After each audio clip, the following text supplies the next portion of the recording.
شیخ عبد القادر جیلانی رحمت اللہ علیہ سب سے بڑا توحید کا مدرس. یہ الگ بات کہ ہم آج اس کے 11ویاں کھا رہے ہیں، لوٹ رہے ہیں اس کو اس کے نام پر. ہم نے اس کی تعلیم چھوڑ دی، چاہے کوئی پیر ہو چاہے کوئی مولوی ہو، اللہ کا نام چھوڑ دیا ہم نے. شیخ عبد القادر کے مواعظ کو ہم نے تاکہ نسیاں پر رکھ دیا. صرف اس کو 11ویں دینے والا پیر سمجھ لیا. اس کے نام پر ہمیں لوگ 11ویاں دیتے ہیں، ہمارے ہاتھ چومتے ہیں، ہم کروڑ پتی بن گئے ہیں اس کا نام کھاتے کھاتے.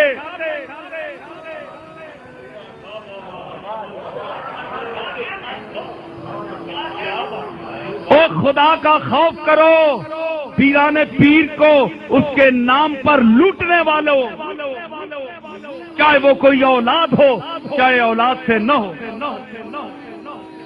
جب تک تم شیخ اپنے دادا کی تعلیم کو عام نہیں کرو گے تمہارے اندر برکت نہیں آئے گی، تمہارے چہروں پر تازگی نہیں آئے گی. لوگ ٹوٹ پر تم پروانے کی طرح تم پر نہیں مریں گے. حق کہو، سچ کہو، اللہ کے نام کو بلند کرو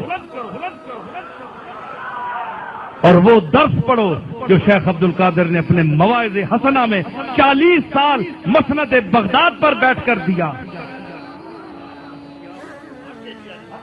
سمجھ آئی؟ تو کم از کم سوچو، دینے والے بھی سوچیں کہ ہم کن کو دے رہے ہیں اور کیا یہاں ہو رہا ہے. کیا کوئی غوث پاک کی تعلیم عام کی جا رہی ہے یا صرف 11ویں منائی؟ 11ویں منانا کوئی سنت تو نہیں ہے، کوئی فرض تو نہیں ہے، کوئی واجب تو نہیں ہے. جس کو آپ نے فریضہ سمجھ رکھا ہے یہ کچھ بھی نہیں ہے، ایصال ثواب کی ایک دعا ہے.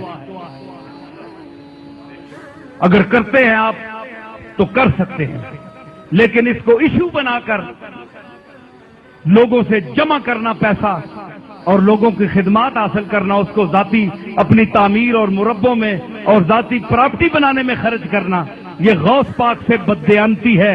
ایک ایک کا پائی پائی کا قیامت کے دن غوث پاک حساب لے گا. دنیا میں تو گل چھڑے اڑا لیں لیکن غوث پاک چھوڑنے والا نہیں ہے، کیونکہ غوث پاک نے جو تعلیم دی ہے وہ اللہ کے لیے دی ہے.